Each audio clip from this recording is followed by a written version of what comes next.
Thanks and welcome back to a brand new series of Crimewatch Roadshow Live. It's Monday the 7th of September and although these are uncertain times, one thing we can be sure of is that the police still need your help to catch criminals. So stay with us to see if your call could be the one that makes the difference today.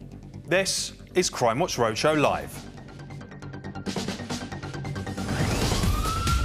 The show where you join the fight against crime. Will you have the vital information police need to crack a case? Your call could be what it takes to put a criminal behind bars. And I'll be finding out how police forces are tackling crime where you live. It's time to catch some crooks.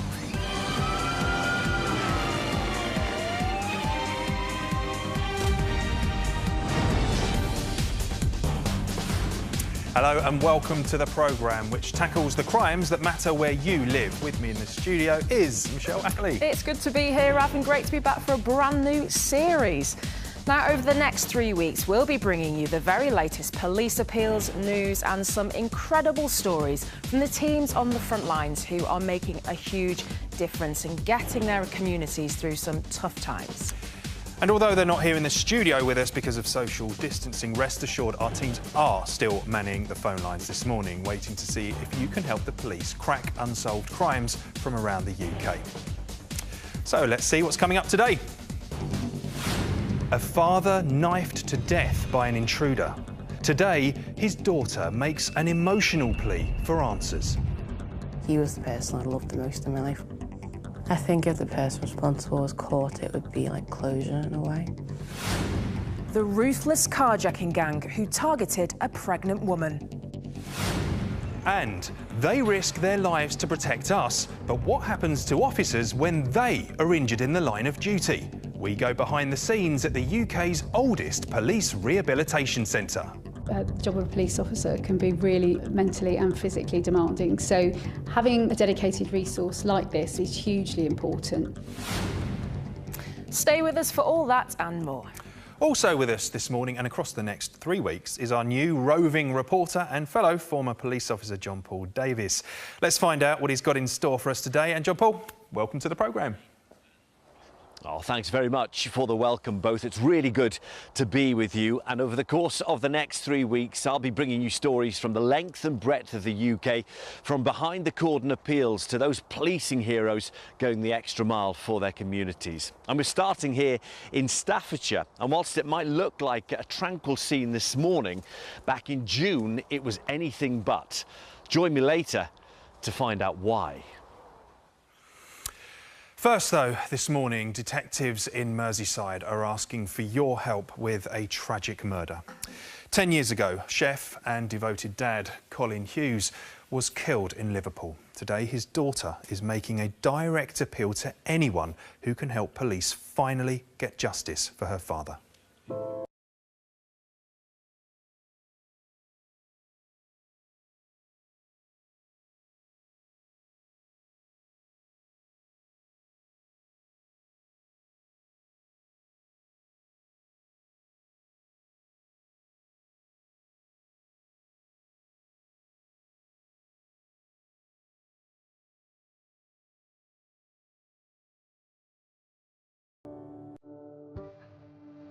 "42-year-old father of two, Colin Hughes, was a popular man in his community. Very extroverted. He knew everyone. He was very, very funny. He had a very good sense of humour. He was good at making people laugh, making people feel at ease. He was very kind. He really did care about people. He looked after people around him.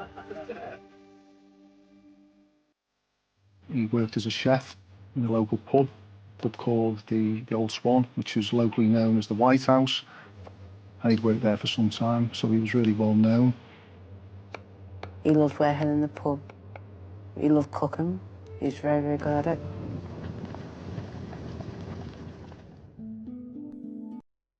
On the evening of the 20th of September 2010, Colin was on shift at the pub.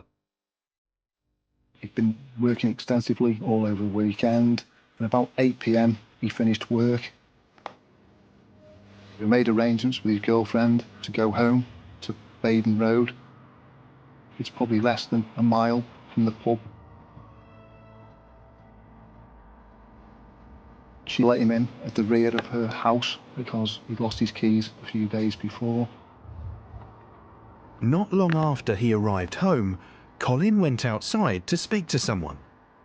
Around 8:30, Colin came back out, had a conversation with somebody or some people in a car. It was a dark coloured hatchback car.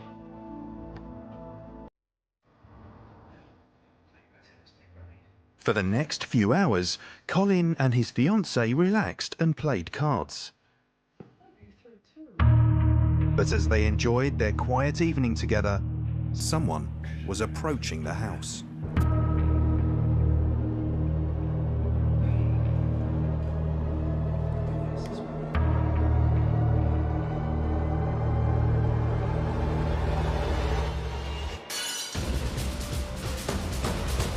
As his fiancée called the police, Colin made his way through the kitchen towards the back door.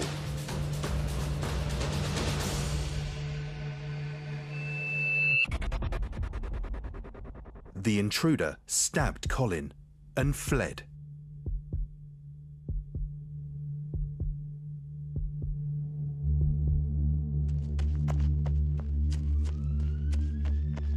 Colin died from a single stab wound to his chest.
I didn't finally understand exactly what happened. Such a dreadful thing, and as we heard, 10 years on, the family really are desperate to know why this happened. Joining me now by video call is DCI Mark Baker from Merseyside Police. Mark, good morning. We mentioned it's been 10 years. Just remind us when and where this happened. Good morning. Yes, this happened 21st of September 2010, 10 years ago, as you said. This happened at about 10 to 1 in the Old Swan area of Liverpool on Baden Road, as you can see on the map now. Baden Road runs off Prescott Road, which is the main thoroughfare through the Old Swan area. Colin was fatally stabbed through the heart. Now, for people watching, it might seem like a long time has passed since the murder, but you are clear, you are not giving up on this until that killer is brought to justice. Yes, that's right. We're equally determined as we are. We were 10 years ago, we are today, to bring offenders to justice. This was a horrendous murder. He stabbed in front of his girlfriend. Dreadful, dreadful crime. We know that people in the community know what's happened. We're hoping with the passage of time, allegiances will have changed in the community. People grow up, relationships change. This morning, we're appealing for anybody to come forward with any information to assist our investigation. How much do you know about the person who stabbed Colin? Witnesses described the male as being about 5'10", tall, slim build. He was wearing a dark-coloured black nylon tracksuit. Talk us through the route that you believe the person took to and from Colin's partner's house, because that's important as well. Yes, this is really important. We believe that the person responsible has come through an alleyway that runs parallel to Baden Road. We know that that area is alligated, therefore the offender must have had a key or climbed over the wall. We're particularly interested in vehicles that may well have been circling the area between 12:30 and 1 o'clock in the morning, believing that potentially more than one person was involved in this. And there's another vehicle potentially of interest as well. There's someone that Colin popped out to talk to that was in a car that night. You're trying to identify that person as well? Yes, that's right. It's about 8:30. We know that Colin went on to Baden Road. We know that he's had a very, very brief conversation with the occupants of a dark coloured hatchback car. We know from some CCTV that it was only a very short conversation. We're desperate to try and identify who that was. OK, Mark, thank you. Of course, as well as contacting us here in the studio, Merseyside Police also have a dedicated incident room. That number is 0151 777 8449. Mark, thank you so much for joining us today. If you can help, do the right thing. Get in touch now. You can call us here in the studio. Our number is 08000 468 999. Remember, it's free from landlines and mobile phones. The phone line's going to be open from 9 a.m. until 11 a.m. every weekday morning, and that's for the next 3 weeks. Don't forget, you can also text us. That's the number there, 63399. Text the word crime, leave a space, and then write your message. Text will be charged at your standard message rate. And, of course, you can email us as well. That's the address, cwr@bbc.co.uk. The weeks before the arrival of a new baby should be a special time for any parents, but one couple from the West Midlands were left fearing for their lives when they became victims of a violent carjacking just days before the mum was due to give birth. PC Jamie Bunting joins me now. This is a really shocking case, isn't it? What can you tell us? So on the 28th of May this year, the couple had been to appointment at the Queen Elizabeth Hospital in Birmingham. They've left the location in their VW estate. We believe they've been followed by a white Renault Clio to their home address in Kings Norton in Birmingham. They arrive at the property around 3:15 in the afternoon, and this is when the gang have struck. And Jamie, you've got some footage that you can show us today, haven't you? Just talk us through what we're seeing. Yes, as you can see, 4 males arrive in the white Renault Clio. 3 males then run up towards the driver who's getting out of the vehicle. He's punched repeatedly, numerous times. Fearing for his life, he throws the keys. The victim ends up falling to the floor, where he's kicked and punched repeatedly. They then go round to the passenger, who's 39 weeks pregnant, and force her out of the vehicle. 2 males then get into the Volkswagen R estate, and 1 male gets in the Renault Clio, then leave the location in convoy. It's horrifying, and as we can see, all in broad daylight as well. The getaway car, that was quite distinctive, wasn't it? Yes, so this has a distinctive panoramic black sunroof. This is unique for its make and model. We know this car was stolen on the 12th of April in a car key burglary in Birmingham, Staffordshire. We would like to hear from anyone who may have seen this between the 12th of April and the 28th of May. Has this vehicle been parked in your street? Do you know who's been driving this vehicle? And what about the couple's car, Jamie? Has that been recovered? So no, the couple's car has not yet been recovered, but we know it's a VW Estate R in grey, displaying registration Victor Alpha 16 Lima Foxtrot Juliet. In the car were numerous valuable items, including a maxi cosy baby seat, which the couple needed days after for their newborn baby. We would like to hear from anyone who may have seen this vehicle after the offence. And we've just heard how horrific this attack was for the couple. How are they doing now? So the male went to hospital and received multiple stitches to a laceration of his head and ear. He's suffered extensive and significant bruising over his body and also broken fingers. The female was treated for extremely high blood pressure due to the fact that she was 39 weeks pregnant. We thankfully can say she gave birth to a healthy baby.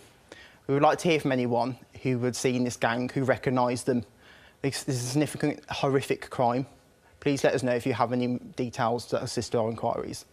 Absolutely, Jamie, thank you so much. If you do recognise any of these men or have seen either of those cars, do get in touch using the numbers on the screen. Just to mention as well, we are having a few issues with our phone lines. Please bear with us, because we'll make sure we get that sorted as soon as possible. Raf. Thanks, Michelle. Yeah, it really is truly horrific, that crime. Definitely get in touch if you can help. Right, lots more to come this morning, including... we reveal the handwritten note that could unlock the identity of this suspected bank robber. And we're out with the teams tackling a worrying rise in domestic abuse. There's been some sort of verbal altercation which has ended up in him being assaulted. Something about him being threatened with some scissors as well. Next, though, to Staffordshire, where John Paul's been finding out about just one of the many challenges police across the country have been facing during lockdown. Now, these woods in Lichfield in Staffordshire are peaceful this morning, but it was a very different story back in June when more than 1,000 revellers arrived here and trashed the place in what is known as an illegal rave. Now, it's not a new problem, but it is one that has surged during lockdown, what with festivals being cancelled and indoor venues being closed. Well, I'm joined now by the man who is tasked with tackling this problem for Staffordshire Police, and that is Chief Superintendent Carl Ratcliffe. Good morning to you, Carl. Morning, John. Yeah, first of all, just explain to us what an illegal rave is. OK, so an illegal rave is a large gathering of people, often in the open air, such as areas like this. They occur overnight.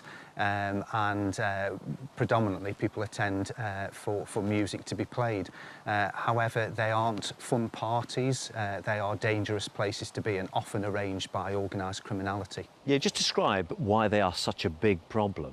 Well, for those attending, first of all, as I've said, these are dangerous and remote places to have to walk to. So very often, as in this case, they were walking down railway lines, across dual carriageways, down unlit country roads. So really, really dangerous places to access. Secondly, alcohol and drugs are misused at events like this, and we saw this happen on this occasion down in Lichfield. In terms of police resources, I have to dedicate a significant amount of resource to events like this and take them away from normal policing activity, and that just isn't acceptable in the current climate. And last but not least, the effect that it has on the community. And plenty of your officers had to come here that night in the early hours. Just describe the scene that they were met with. Yeah, John, it was carnage. There was over 1,000 people crammed into this tight area. They had to close roads to ensure that people were kept safe. They also had to render medical attention to people that had obviously taken excessive amount of alcohol or drugs. And call ambulances to the scene. Those people were abandoned by the friends, and that is never acceptable at a time like this. And what was it like here the morning after? Well, John, the impact was significant for the local community. There was rubbish, broken glass, evidence of drugs misuse strewn all over this area that you can see now, and it took a significant amount of time and effort for the local community to clear that up.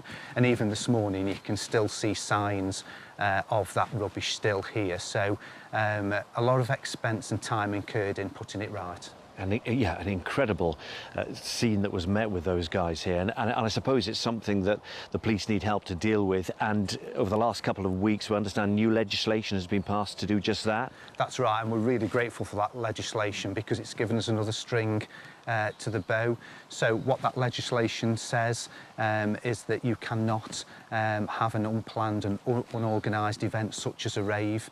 If you organise one or facilitate one, then you will be fined £10,000. So my plea to the public is, please, if you are aware of an event like this taking place, please contact your local police and here in Staffordshire by ringing 101 and let us know it's happening. All right, Carl, thanks very much for your time this morning. So the message there quite clear. If you're thinking of organising or attending an illegal rave, it's just not worth it. As we've just heard, officers in England have new powers to fine organisers of illegal gatherings. Now, someone who's been heavily involved in managing the difficult task of keeping order during lockdown is Assistant Chief Constable Nick Bailey of Greater Manchester Police, who joins us now via video call. Thank you so much for being with us this morning. Now, I have to say, the rules and boundaries of lockdown do vary from area to area, and it can be quite confusing. What would you say to people who say they just don't know what the rules are? Yeah, I would say that go on the gov.uk website, see what that says around the activities you want to do. But more particular to Greater Manchester, I would say go on your local authority website. They have the individual legislation for your area. And very important that you understand what happens in your area. Yeah, absolutely. OK. Now, interesting, you're working with Border Force to police people who are failing to self-quarantine after returning from abroad. Tell us about that. Yes, we receive calls from Border Force where there are suspicions or they've been unable to speak to individuals who should be quarantining at home. And our officers are doing home visits on those individuals to make sure that they are quarantining and isolating.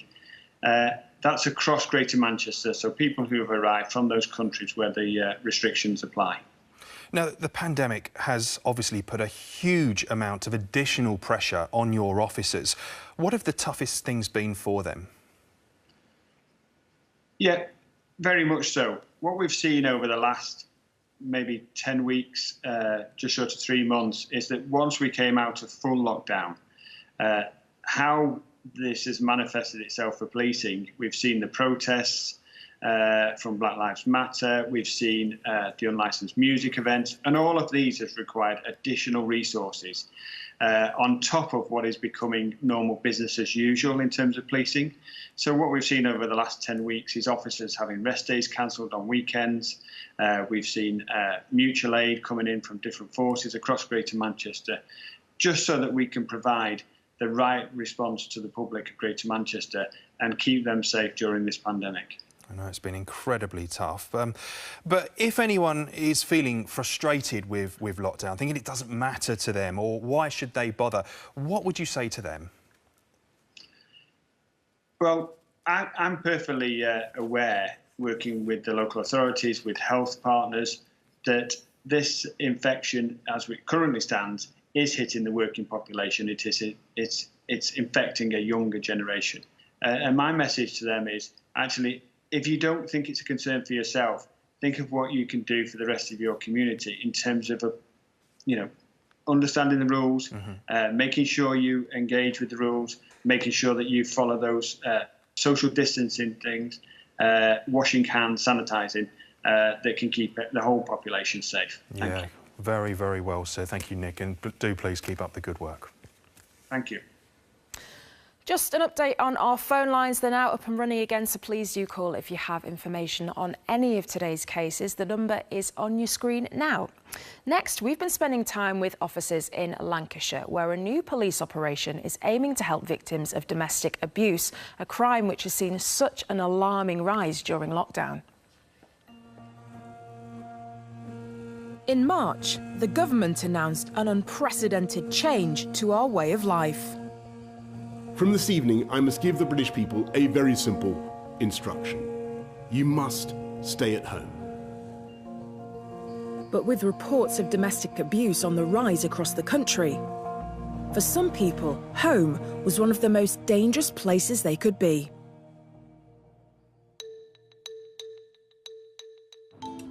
Here in Lancashire, there's been a 20% increase in incidents of domestic abuse.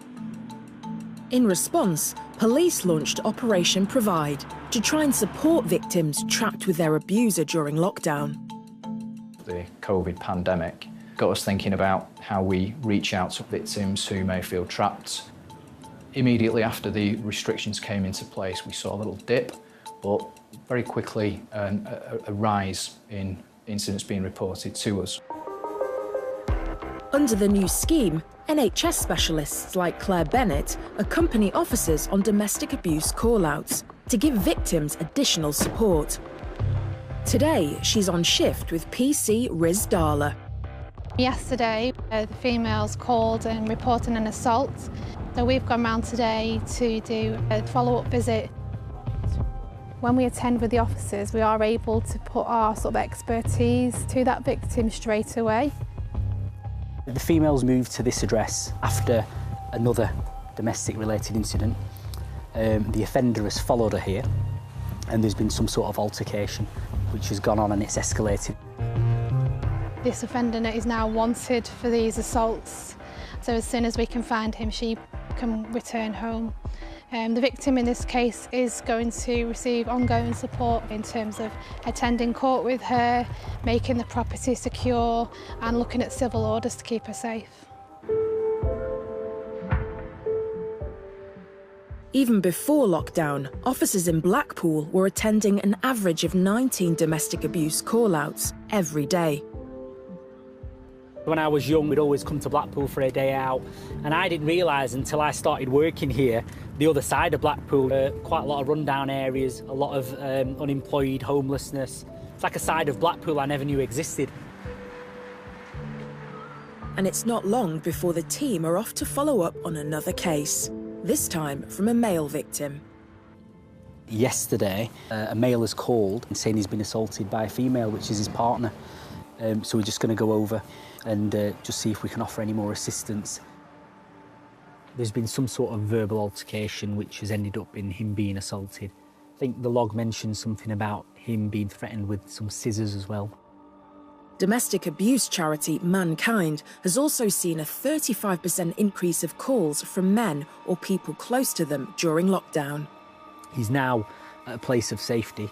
There's some property that he still wants from the address, so we're going to go and try and get his passport for him. For victims, the help offered by Claire and the team could be a vital lifeline. Jennifer was abused by her husband for more than 10 years. She thinks this kind of support would have helped her at the time. If it had been around when I was going through my experience, I think I would have been able to leave sooner. There would have been someone there to steer me in the right direction. Abuse became part of life for me. I was expected to be humiliated, screamed at, shouted at. It progressed to him wanting to know where I was all the time. There were cameras on the front and back of the house where we lived, so he knew when I'd go out. It gets ingrained that you are worthless, that you're disgusting, no one would ever want you. And I thought, I can't cope with this. I didn't want to be here anymore.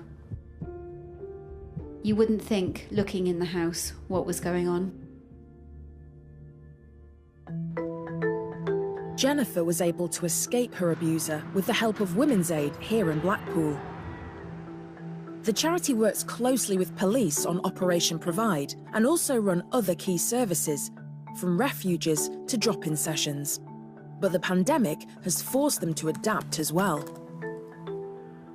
Since lockdown, we've had to change the way that we work and get quite creative in the ways that we stay in contact with people. Something completely new is our online chat service. During lockdown, it's often not safe for people to make contact with our service over the phone due to potentially isolating with the abuser. So this chat is a really good, discreet and effective way of people reaching out for that support. I had a service user make contact with us. She disclosed that the abuser had actually killed the family pet and she was worried that she was next. We've made plans for her to leave safely and also to obtain protective orders.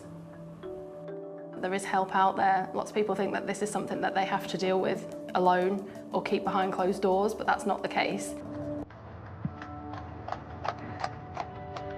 It's 10 p.m, and as night draws in, Claire and PC Darla are responding to an emergency call. They're saying that they can hear male and female voices, a lot of screaming and arguing from an address. It's a known domestic abuse address, and the female was known to be pregnant. The male that's been named is somebody who's wanted for breaching a court order, so therefore he's been put in cuffs straight away. While we were doing that, he decided to start kicking off with us. He was then further arrested when he was on the floor resisting for racially abusing me. I think each person has a time when they know it's time to say something about the abuse. We might try and do a revisit with her tomorrow while he's still in custody to see if anything changes. The abuse doesn't stop, so we just carry on doing what we're doing to try and tackle the long-standing issue of domestic abuse. It's such a great scheme, but it is still really scary to think of those people trapped in abusive relationships at what was already a really tough time. Yeah, and it's not an isolated incident either. This is something that happens nationwide, with some charities reporting up to an 80% increase of people getting in touch, desperate for help. Is it something that you encountered a lot of when you were policing? It is, but we would also see a worrying rise when people are suddenly in the home more than they ordinarily would, and that was sadly around the festive period, believe it or not. Well, you know what, it's great to see police, charities, organisations reaching out and finding new ways to help people who are in these awful situations. And remember, details of organisations offering information and support with domestic violence are available at bbc.co.uk/action-line, or you can call for free at any time to hear recorded information on 0800 888 809. Now, though, it's time for a look at today's wanted faces, and we're going to start with Jack Mail, although he also uses the nickname Littles. The 29-year-old was due to attend court in Guildford in connection with drug dealing charges, but failed to turn up, and a warrant has been issued for his arrest. He's heavily tattooed with these on his neck and hand. He also has a diamond on his face, you can see here. Police believe Mail may have changed his appearance, possibly covering the tattoos and shaving or colouring his hair. He has links to Surrey, Croydon, Purley and Sussex, in particular to Brighton. Next is 31-year-old Ahmed Farah, but you may know him as Reggie. Police want to question him in connection with the murder of a 21-year-old man in Sheffield in 2018. He has links to Cardiff, Birmingham, London and Sheffield. This here is 51-year-old Adam Dixon. He was due in court in connection with an attack in which 2 men were stabbed, but he didn't turn up and a warrant has been issued for his arrest. He has a tattoo of the letter A on his right bicep and a large scar on his back. He has links to Darlington, County Durham and also Amsterdam. And finally for today we have Ademir Tahir, although he also uses the name Akin. He failed to turn up to court in connection with an allegation of rape. He's originally from northern Cyprus, but now has links to Beckenham, Croydon and central London, as well as Middlesex. So if you think you know where any of these men are, please do get in touch using the details on screen. Next, detectives in Northampton need your help after a robbery at a bank in the town earlier this year. At around 10 to 11 in the morning on Tuesday, the 18th of February, a man went into the Barclays Bank in the Drapery area of the town. He patiently waited and waited in the queue for a number of minutes before walking up to the cashier. Detectives say he then handed over a note demanding cash from the tills and told the petrified staff member not to press any alarms. He then calmly left the bank with around £6,000 in cash. Now today, for the very first time, detectives are revealing an image of the note that was handed over in the robbery, and they're really keen to hear from anyone who recognises the handwriting or can name the man who handed that note over. Remember, the robbery took place on Tuesday, the 18th of February at just before 11 o'clock in the morning. So do you recognise this man? If so, get in touch on the usual numbers. Police are very keen to speak to him. Now, across the country, staff and volunteers from St John Ambulance would normally have spent the summer providing vital medical support at events and festivals, but the pandemic meant most of these were cancelled. But that doesn't mean those volunteers took a back seat. Far from it, in fact. Richard Lee, you're the Chief Operating Officer at St John Ambulance, and it has been quite a few months for you as well. It's been the biggest mobilisation of St John Ambulance ever.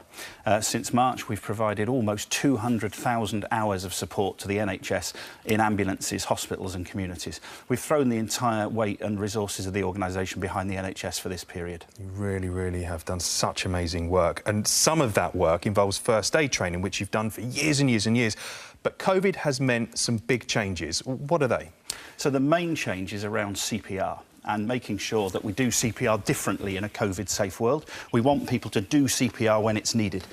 So historically, if we'd come across somebody like this collapsed in the street, we would have given them a shake, we'd have said, hello, hello, can you hear me? And if they didn't reply to that, we'd have shouted for help, and then we'd have checked the patient was breathing by putting our ear next to their nose and mouth. OK, so that's something that you're not advising at the moment. We don't want to do that now. What we want to do is, once we've given somebody a shake, hello, hello, can you hear me? If they're not responding, what we really need to do is start CPR. So what we'll take is we're going to open the patient's clothing. For an adult patient like this, we're going to look at their chest, we're going to find the midpoint of their breastbone, we're going to put our hands on and we're going to start CPR. So before you would do that, if obviously you're not going to put your ear to them, is there any other way to see if they are breathing that's safe? So if the patient's chest is moving or they've got signs of life, we would say put them in the recovery position and call an ambulance. OK, so the chest isn't moving, no sign of life, what would we then do? So we're going to start doing chest compressions. We're going to do them at a rate of 100 to 120 a minute, pushing down on this patient's chest for about 5 centimetres. And we're going to do them like this. And this is the sort of rate and depth that we need to achieve on an adult patient. Now, ordinarily, what you would do is a number of those chest compressions, you would then stop, put your ear to the patient, or also give them mouth to mouth. Now, is that something that you would absolutely advise you don't do at the moment? That's right, Raf. So what we're saying during the pandemic is just do hands-only CPR like this. Push hard and fast, down for about 5 centimetres, at a rate of between 100 and 120 compressions a minute. dial 999 and tell the ambulance service what's happening. And something else that's very important, and you want to make sure that people are aware, there are defibrillators around and people should be looking for one of those when this is happening. Absolutely. This patient's chance of survival is reducing by 10% per minute until they're given a shock by a defibrillator. Okay. So find your nearest community defibrillator and be ready to use it. OK, Richard, you can stop there, but it's hard work, isn't it? 120 beats a minute, that's what you need to be doing, and hopefully it could save a life. Well, thank you so much for joining us. You and your team have done an amazing job, especially in such a tough time. Thanks, Rav.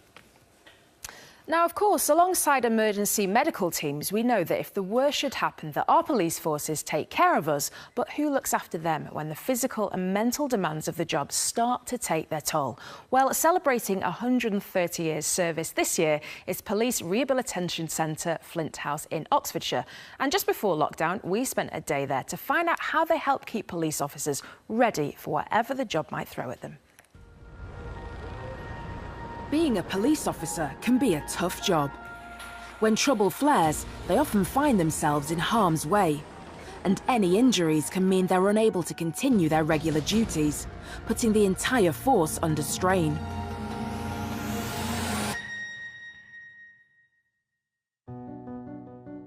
This year marks the 130th anniversary of the UK's first ever police convalescent home. In 1988, the charity responsible opened Flint House as a rehabilitation centre, providing treatment for officers who have been injured, whether on or off duty. The charity is funded predominantly by donations and voluntary contributions from police who attend. Inspector Fiona Partridge is just one of over 3,000 officers who come to Flint House each year. This is her second visit. The first time I came to Flint House was just after 2000 when I injured my knee. I suffered 2 injuries in a very short space of time, which were as a result of injuries in the execution of my duty, which is a long way round of saying they were assaults essentially. But more recently, I tripped up when I was out running. So I sustained quite a serious fracture to my shoulder. Open to both serving and retired officers, the tailor-made treatments they receive are designed for them to get the most out of their 2-week stay. Really try and straighten that arm. I'm trying. We are now working predominantly on strengthening. Her range of movement is a lot better, and there's still some bits we need to fine-tune. Good, just a little bit more lift through there, that's it. And then pushing away. Her pain is much more manageable, but she still gets the odd flare-up, and so we just need to load her progressively so we don't cause any more trouble to the shoulder. And you want to keep the left side of your body the same length as your right side. So the treatment I'm having at the moment is quite varied. It ranges from having treatment on a machine that's designed to help you build muscle. Good.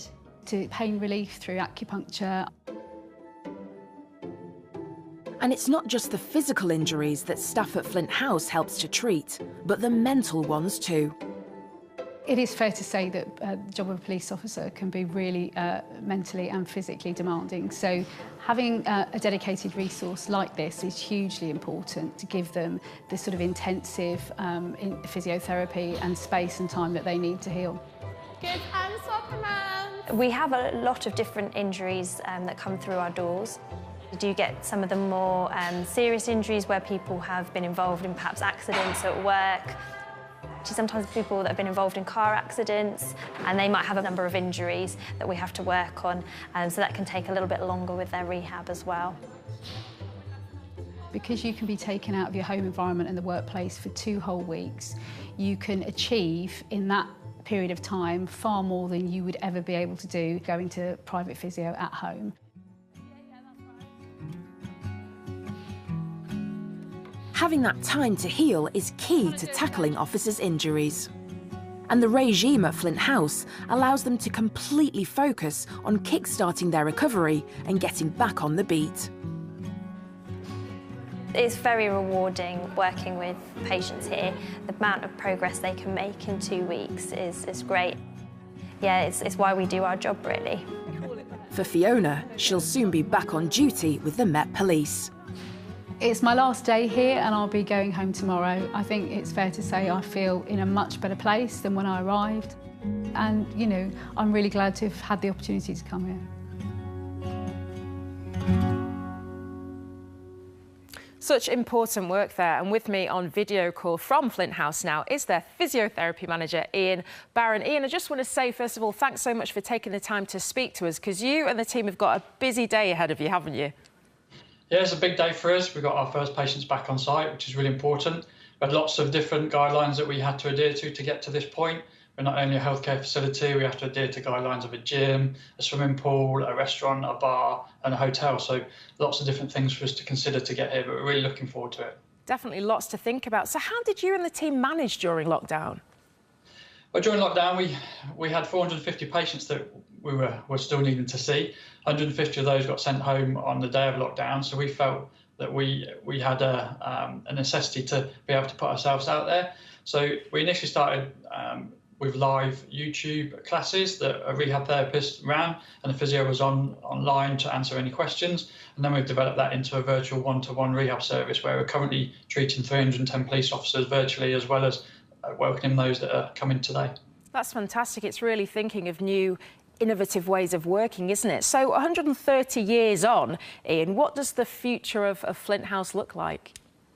Well, the foreseeable future, with COVID still around, the government guidelines still state that virtual rehab should be your first point of call. So we're going to continue to do that. It has lots of benefits where we can see our patients a lot sooner than what we could before.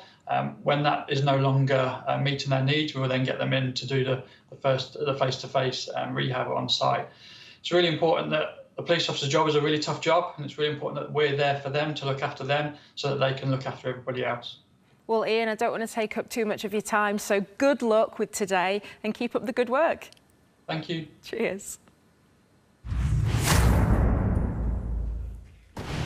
Time now for a look at what's been coming in on the calls, texts and emails. Already getting some good information through on today's cases, but I do want to quickly update you on a case we featured before here on Crimewatch Roadshow, the murder of 74-year-old David Brickwood in his home in Abington in Northampton.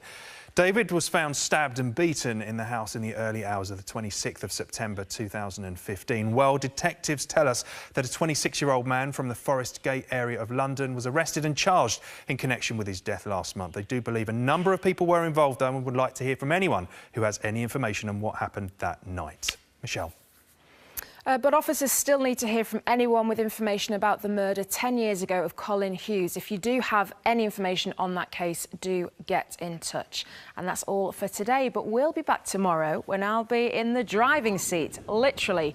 Join us to find out how it went when I was put through training with the RNLI, including learning how to drive a lifeboat. I can promise you, Rob, it's not as easy as it looks. Yeah, I look forward to watching that. For more details about the crimes on today's programme, do go to our website. But before we go, here's another look at this morning's wanted faces. If any of them look familiar to you, then pick up the phone and tell us where they are. Remember, the phone lines will be open until 11 o'clock this morning, but you can text or email us anytime.